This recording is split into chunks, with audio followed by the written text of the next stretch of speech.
Hi, I did not see you there. Oh, sorry about that. That's terrible. I'm Ian. I'm here at the Rock Island Auction House today, and I am once again taking a look at some of the guns that are coming up for sale in their December of 2016 premiere auction. And this, of course, is a Nock volley gun, sort of. It's not the Nock volley gun you may be thinking of, which is a 7-barreled piece that fires all 7 barrels at once. Instead, this is a 6-barreled rotary barrel cluster gun with a flintlock action that's self-priming, and so it allows you 6 independent shots. Now, Henry Nock of London, a respected, very respectable gun maker in the late 1700s, just into the very first bit of the 1800s, he manufactured this, and we're pretty sure that it was manufactured in conjunction with a guy named Artemis Wheeler, who was a gunsmith and inventor out of Massachusetts, who would later have a lot of influence on Collier, who was, of course, responsible for patenting the Collier flintlock repeating revolvers. Now, what makes this different from a Collier revolver is that while they're both hand-rotated, the Collier actually had it had a single barrel, of course, and a revolving cylinder. This is more like a flintlock pepperbox. Still pretty cool, still a lot of firepower for the time period, but with this, you had to carry around the weight of 6 complete barrels instead of just a short cylinder and 1 barrel. Now, this does retain it has a self-priming mechanism that's almost identical to what you see on the Colliers, which is part of the reason that some people are pretty sure that Nock actually made a bunch of the Collier guns for Elisha Collier as well. Now, Henry Nock, he died in 1804. The company carried on under his name until 1818. It was being run by his son-in-law, James Wilkinson, and in 1818, the company was renamed Wilkinson and Son, I believe, or Sons. It would eventually become the Wilkinson Sword Company, which stayed in business for quite a long time afterwards. However, this particular gun is marked Henry Nock and H. Nock, which tells us it was definitely made before 1818, when the company name changed, and it might have been made before 1804, which is when Henry Nock himself died. Whether he made this personally himself or it was a product of the company still under his name, that I am not sure of.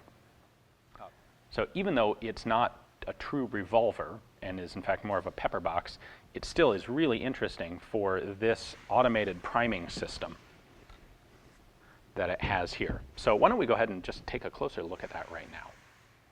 So Nock's name is located in 2 places on this gun. One is this pretty obvious gold-colored or brass inlay right there, and the other is up here on top of the action, H. Nock, London. And some pretty decent engraving there as well. So this is the collar. We've got our barrel cluster up here and our action behind. Now, mechanically, the most interesting piece of this gun is this self-priming mechanism here. So, of course, this is the frizzen, the strike plate, and when this goes forward, a rod right here connects to a little cam in the bottom of this, which is actually a hollow box. So what you would do is flip this little door open, and you can fill this up with priming powder. You would, of course, load all 6 of the barrels, each independently and separately first. Then you fill this with priming powder, close the little door, and every time, you can see the connecting rod here, every time you cycle this backward, it has a little rotary, what the best word for it is, kind of like a powder throw in reloading equipment today. It will pull off just the right amount of priming powder, rotate it through, and dump it into the pan, which it then promptly covers up to protect so it doesn't blow away or get wet. Then when you fire the gun, hammer comes down, the flint comes down, knocks that out of the way, ignites the powder, and at the same time, when this comes up, it's resetting that powder throw to put another charge in when you're ready to fire a second time.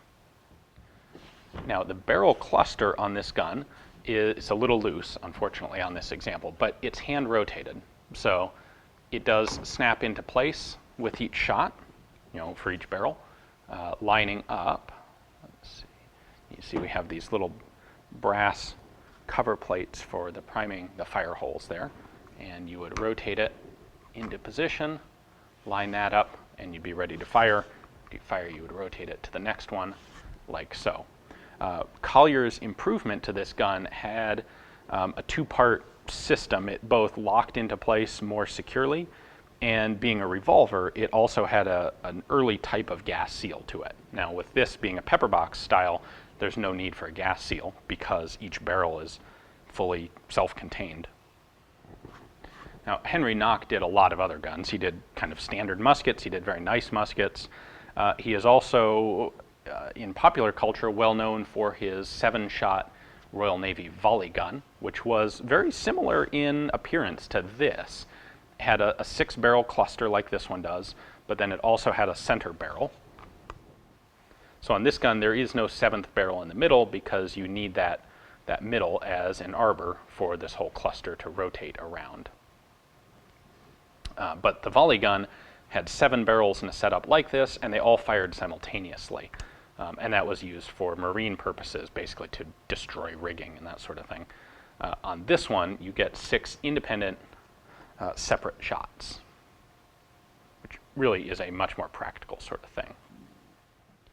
Thanks for watching, guys. I hope you enjoyed the video. There are very few of these early repeating flintlocks out there, and they're really cool to take a look at when we can find them. So I hope you learned something interesting. I hope you enjoyed it. And if you'd like to add this to your own collection, certainly be the prize of most any collection, well, take a look at the description text below. You'll find a link there to Rock Island's catalog page on the piece, and you can look at their provenance, photos, description, and everything else, and place a bid online or over the website, or come here live to the auction and participate yourself. Thanks for watching.